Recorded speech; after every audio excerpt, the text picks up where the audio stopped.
뱉고 인사.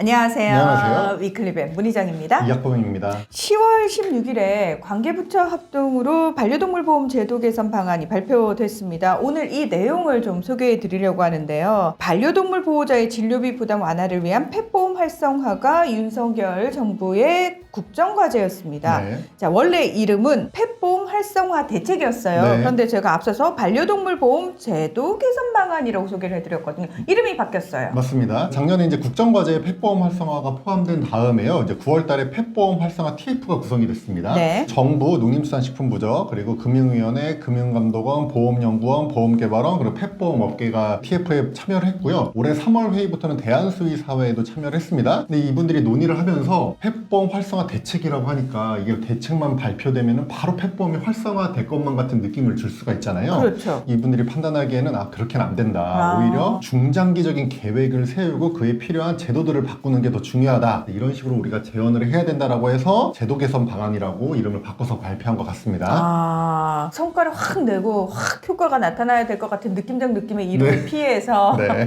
살짝 완화를 시켰는데 맞습니다. 저희가 위클립의 349회에서 이 펫보험 활성화를 주제로 한번 다뤘거든요. 네. 그때 펫보험 가입률, 시장 규모 소개해드렸으니까 참고를 좀 해보시면 좋을 것 같고 오늘은 그 방안에 대해서 이제 말씀을 드리려고 하는데 토탈 4가지 분야예요. 보험 인프라 구축, 소비자 편의성 증대, 맞춤형 상품 개발 활성화, 신규 플레이어 진입 허용. 우선 보험 인프라 구축 어떤 내용이에요? 여기에는 이제 개체 식별을 강화하기 위해서 비문, 홍채 등의 생체 인식 정보를 반려동물 등록으로 허용하는 방안을 검토하고 보험금 청구의 목적으로 진료 내역, 진료비, 증빙 서류 발급을 의무화하는 방안을 검토하겠다는 내용이 담겼습니다. 또 진료 항목 표준화, 보험 수의업계 간의 협력 체계를 운영한다 이런 내용도 담겨 있습니다. 자, 이렇게만 들으면 우리는 사실은 무슨 내용인지 몰라요. 네. 그래서 이 부분과 관련해서 조목조목 좀 따져볼 부분들이 있는데 네. 일단 진료 항목 표준화는 저희가 몇 번 소개를 해드렸고요. 근데 제가 지금 들으면서 살짝 걸리는 것들 중에 하나가 진료 내역 발급 의무화 요걸 추진한다라는 내용이 들어가 있어요.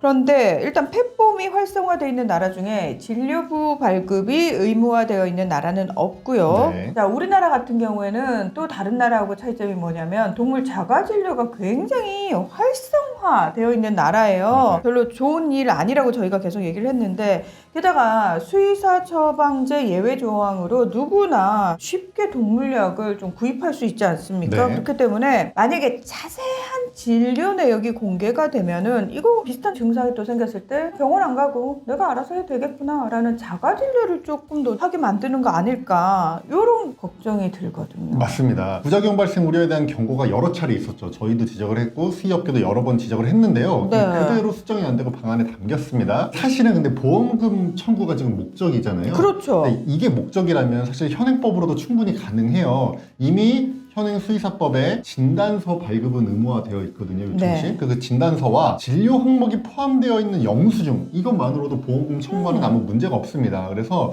이 펫보험으로 활성화하겠다고 진료 내역 발급을 의무화를 한다는 것 자체가 이미 앞뒤가 안 맞는 얘기고요. 그렇죠. 만약에 이 진료부 발급을 의무화할 거라면은 정부가 먼저 나서가지고 수의사 처방제 예외 조항 없애고요. 불법 자가진료 행위에 대한 대대적인 단속을 먼저 해야 된다. 이런 생각이 듭니다. 수의사 처방제 약사 예외 조항 저희가 이거 몇 년 동안 계속 부작용 엄청납니다라고 얘기를 했거든요. 왜 우리 얘기는 안 들어주는 거야? 위클립의 초창기부터 계속 이 얘기했던 기억이 나요. 8년째 이 얘기를 하고 있네. 우리 얘기 너무 안 들어줍니다. 네. 제발 좀 삭제해 주시면 좋겠고요. 네. 그리고 또 하나 걸렸던 게 뭐냐면 비문, 홍채?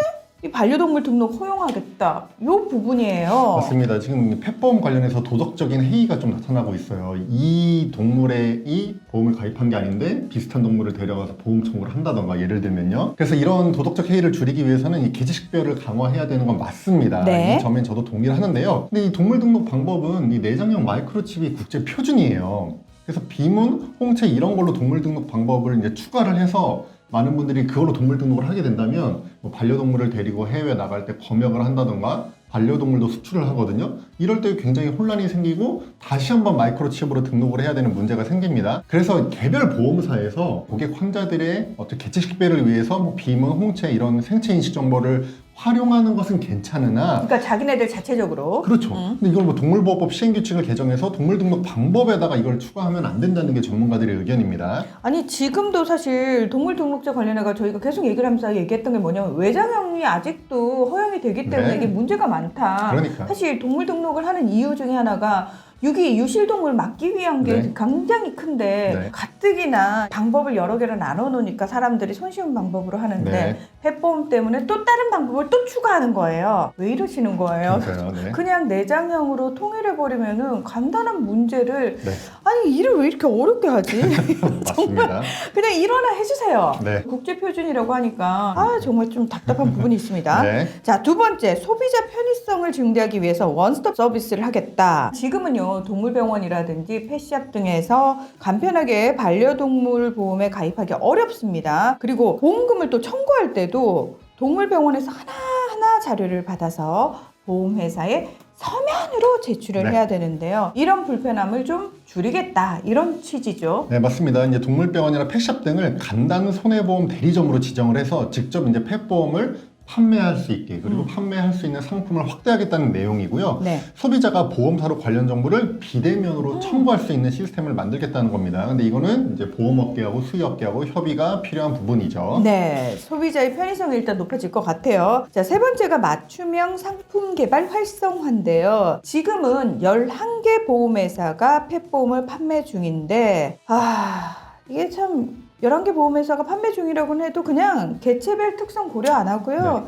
그냥 뭐 보장 한도, 보험료만 다른 획일적인 상품들을 판매를 하고 있다는 게 사실은 반려인 입장에서 좀 아쉬운 부분이에요. 맞아요. 그래서 많은 반려인분들이 보험은 많은데 가입할 만한 건 없다. 뭐 이런 얘기 하시잖아요.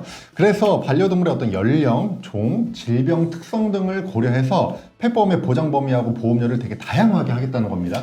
예를 들어서 뭐 암이라든지 심장수술 같은 중증 질환까지 보장받는 상품도 이제 만들어낼 수 있다. 뭐 이런 취지인 거죠. 그리고 되게 저렴한 보험료로 이용 가능한 신규 상품도 개발을 해서 진입 장벽을 낮추겠다. 이런 계획도 담겨 있습니다. 앞서서 11개 보험회사가 판매를 하고 있다고 말씀을 드렸는데 이 회사들이 다 사람 생명보험 하는 맞습니다. 그렇죠. 그래서 저는 얼핏 드는 생각이 아니 펫보험 전문 보험회사가 좀 필요하지 않을까? 그래서 이 제도 개선 방안 속에 신규 플레이어를 허용해야 된다. 요 얘기가 들어가 있더라고요. 맞습니다. 이 신규 플레이어 진입 허용 부분이 바로 이 펫보험만 전문적으로 취급하는 보험사의 진입을 허용하겠다는 내용입니다. 해외에는 펫보험이 성공적으로 정착되어 있는 나라들이 몇 개 있어요. 네. 근데 그런 나라들에는 다 이 펫보험만 전문적으로 다루는 회사들이 있습니다. 뭐 미국의 트루페니언 대표적이고요. 일본도 되게 잘 돼 있는데 애니컴, 아이펫 전부 펫보험만 하는 회사들입니다. 우리나라도 이런 반려동물 전문 보험사 진입을 허용하겠다는 거고요.